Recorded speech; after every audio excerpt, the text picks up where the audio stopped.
Alright guys, the World Cup is less than 4 weeks away, and one of the best things to do other than watching the games is making the predictions. Now, I found this great app. It's actually just a website off Telegraph. FIFA hasn't actually released their World Cup predictor yet. I don't know why, but it's great on a mobile phone and on your website, so follow along with me.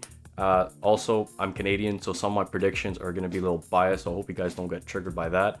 But let's get right into things. Before we go any further, if you guys haven't done so, I want you to, in the comments, tell me where you're watching this video from and who you think it's going to win the World Cup. And if you haven't done so, please consider subscribing to this channel. I'm going to be making a lot more World Cup content over the upcoming week. Alright guys, I got the Telegraph up and loaded. Let's get straight into the predictions. Now, for Group A, we got Qatar, Ecuador, Senegal, and the Netherlands. I'm going to say Senegal might be one of those teams where people don't expect them to do well, but they might make it deep.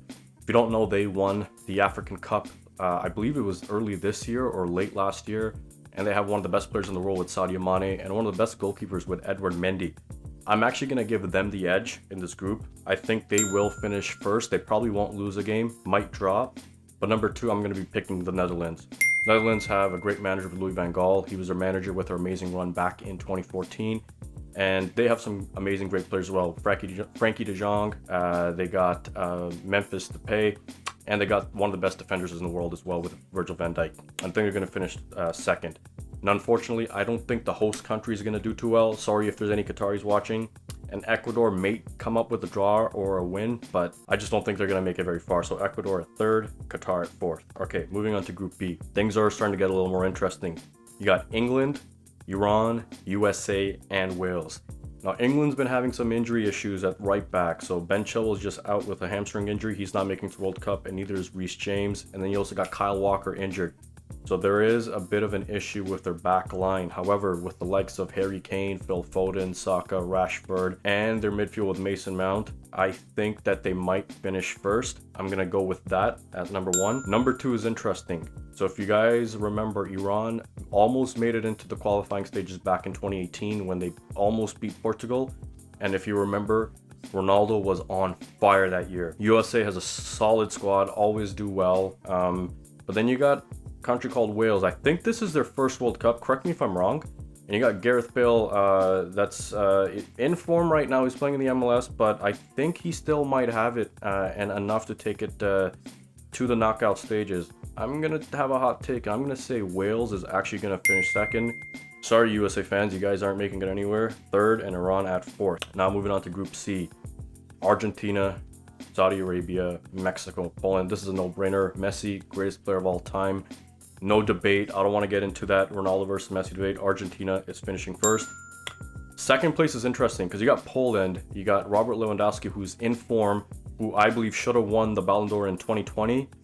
Technically robbed, but Messi is one of those players that you can give him to him any year. They have a great attack, but I think Mexico's defense is going to be the difference in this group. So I'm going to go with Mexico at number two, Poland at number three, and then Saudi Arabia. I honestly don't think they're going to win a match. Sorry for any Saudis watching. Group D, you got France, Australia, Denmark, and Tunisia. France is having some struggles with their squad. So Pogba's out, Kante's out, and you got Varane out. So immediately with those three, defense is going to be a little hindered, but they still got Benzema and Mbappe. You got Antoine Griezmann, Giroud, and the likes of Benjamin Pavard, who's still going to be there. So I still think they'll do enough to finish first. Number two, I want to go with Denmark, and strictly because I have to say I'm a fan of Christian Eriksen, especially with the heart issue he had in the Euros and how he's been able to come back and been in form for Manchester United. His will and his leadership in the Denmark squad is going to elevate the rest of the team, and they're going to work even harder. So Denmark at two, Australia at three, and then Tunisia, unfortunately, will finish last. Moving on to Group E, you got Spain, Costa Rica, Germany, Japan. Immediately, Germany number one. If there's a squad that has the best overall collection of players, I'd have to give it to Germany. Their attack, their midfield, and defense is just phenomenal. You got Ilkay Gundogan at midfield, you got Havertz in there, you got Timo Werner, who's killing it back in the Bundesliga. You got the likes of Leroy Sané and Rudiger back in defense, and you still got Manuel Neuer at the goalkeeper and Ter Stegen as a backup. So I think Germany is going to right the wrongs of 2018, and then they're going to prove a lot of people that they are one of the best teams in the world. Number two, I'm going to have to give it to Spain. A lot of young guys. The Spanish team from 2018 is long gone. This is a revamped team. Spain did actually quite well in the 2020 Tokyo Olympics that happened in 2021. You got Gavi, you got Pedri, you still got Jordi Alba, you got Morata, number of good players, and they did quite well in the Euros as well. They lost to Italy in the penalties, so I think they'll make it out of the group as well. Costa Rica, not so much, and unfortunately Japan, you guys aren't making it through. Group F, Team Canada, let's go.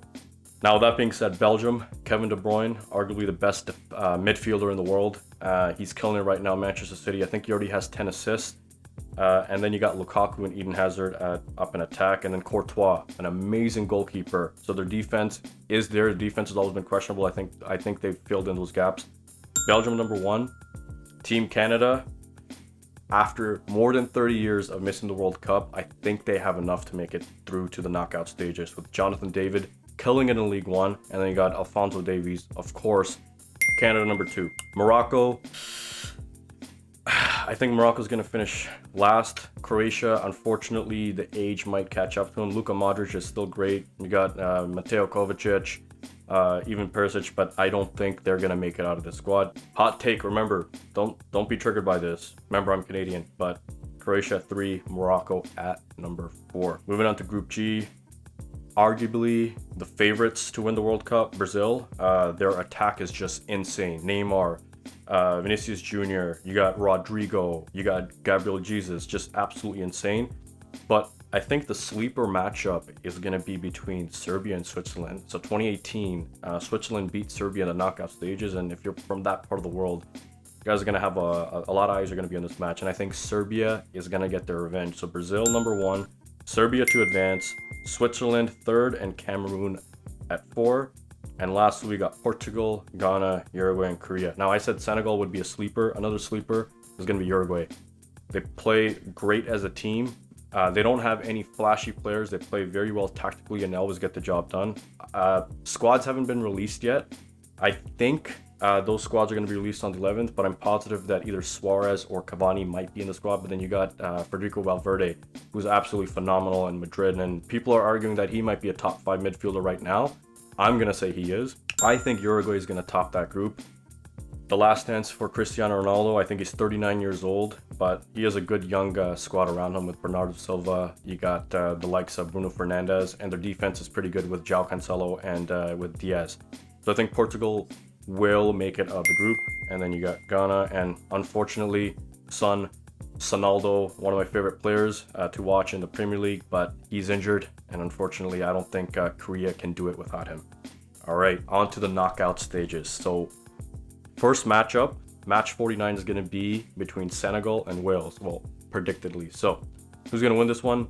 I think Senegal has the it factor, complete squad. Senegal beats Wales, I think, fairly easily in that one. Argentina versus Denmark. I think Denmark might give them some issues, but Argentina has been undefeated for the last 3 years, and you got Messi in top form right now. I think Argentina takes that. Match 51, England versus the Netherlands. This one's really tough because I think the Netherlands pressing and their counterattacks might give England an issue. England, depending on who plays at midfield and who plays at right back, if this one's up in the air, but I'm gonna have to give this one to the Netherlands. Unfortunately, guys, it's not coming home. Netherlands to advance. France versus Mexico. Oh, see, I don't want to just pick the favorites because every World Cup there's always that one upset, and I'm gonna go out on a limb and say that France is still gonna win. So France is gonna beat Mexico. Germany versus Canada. If this matchup occurs, this is going to be Canada's toughest match, probably of all time. With that being said, Canada is advancing. They're beating Germany. See ya, Germany. And then you got Brazil versus Portugal. This is going to be a crazy matchup. If I honestly think if Portugal makes it this far, their morale is going to be at the highest it's ever been, and they're going to really push for Ronaldo to make it to the World Cup final. With that being said, Brazil's still going to advance. Belgium versus Spain. This is tough. Like I said, Kevin De Bruyne is really killing it right now, and if Lukaku is fit, They have a great chemistry together, so I'm going to have to give the edge to Belgium on that one. And Uruguay versus Serbia. Tough matchup because Mitrovic right now is in form. He is battling, I think, an injury. And one of the biggest criticisms of Serbia has always been their defense, but I think their defense has tightened up a bit. This is going to be a toss-up, but I think I'm going to still give the edge to Uruguay here. All right, guys, we're off to the quarterfinals. Senegal versus Argentina. My personal favorite player of all time, Messi, and I think outside of Canada, my favorite team is Argentina to win this World Cup. I'm going to have to give the edge to Argentina on this, but I'm going to go on a limb and say this may go into extra time or potentially penalties, but Argentina will scrape by. If it wasn't hard enough to beat Germany in the last round, you're going to have to play Brazil. Now, Canada, I don't see, even the bias here, I just don't see Canada beating Brazil. I think Brazil will very easily hand Canada a loss. And I think in the quarterfinals is where Canada's World Cup journey ends. So Brazil to advance to the semis. Moving on to the next one, France versus the Netherlands. I think the Netherlands will indeed make it past France. And I'm going to say France may pick up a cheeky red card here and there. Remember, this is all predictions. There's no actual scientific data going into it. I haven't done any analysis. This is just right off the top of my head. I'm gonna go with the Netherlands making it to the semis, and then you got Uruguay versus Belgium. I'm gonna have to go with Belgium on this one. I think Belgium has always been one of those teams that's been ranked top 5 in the world, but they never quite make it deep. I think this year they might change it. So Belgium beats Uruguay. This is real interesting. You got the South American counterparts, Argentina versus Brazil. 2021 Copa America, Argentina scraped by Brazil and beat them. Neymar is really hungry. He's close to beating Pele for the World Cup or the goal record for Brazil. And I think, I honestly do think that Neymar might be one of the best players of the tournament. But that being said, I have to go with my intuition and my personal bias. I think Argentina will beat them again. Netherlands versus Belgium. This is going to be a toss-up, but I'm just going to have to ride with Belgium on this one all the way to the final. And then lastly, final game, Argentina versus Belgium. If Argentina wins, Messi solidifies himself as the best player of all time. No questions asked. He's going to have the Copa America and the World Cup at his helm, with 7 Ballon d'Ors. And I think if he wins the World Cup, he's winning the Ballon d'Or next year as well. I'm gonna have to go with Argentina as the winner here. All right, guys, in addition to the predictions, I'm gonna go out and try and predict the individual awards. So you got the Golden Boot, which is the top scorer of the tournament. You got the Golden Ball, which is the best player of the tournament. You got the Young Player Award, and then you got the Golden Glove. For Golden Boot, I think this is going to be really tough, and I think most of the goals that are going to be accumulated are going to be in the group stages. So I think the countries that have an easier group stage, like the likes of Argentina, are going to have a little bit easier for individual players to rank up those goals. I am going to say Messi is probably going to be winning the Golden Boot. I also think that Messi is going to take the Golden Ball as well. I just think that this is his year. He's been racking up the assists and he's been racking up goals in League One, and he's just been in form in every single Argentinian international game so far. Like I said, undefeated, and I think since 2019, they're just in top form. Golden Glove, I'm going to say it's going to go to Courtois. If my prediction serves me right and they make it to the final, Courtois has been amazing for Real Madrid. He was amazing in the Champions League, and I think this may be his tournament as well. But that's all subject to how well a goalkeeper does throughout the tournament. And lastly, the Young Player of the Year award. I think this is going to go to Musiala in Germany.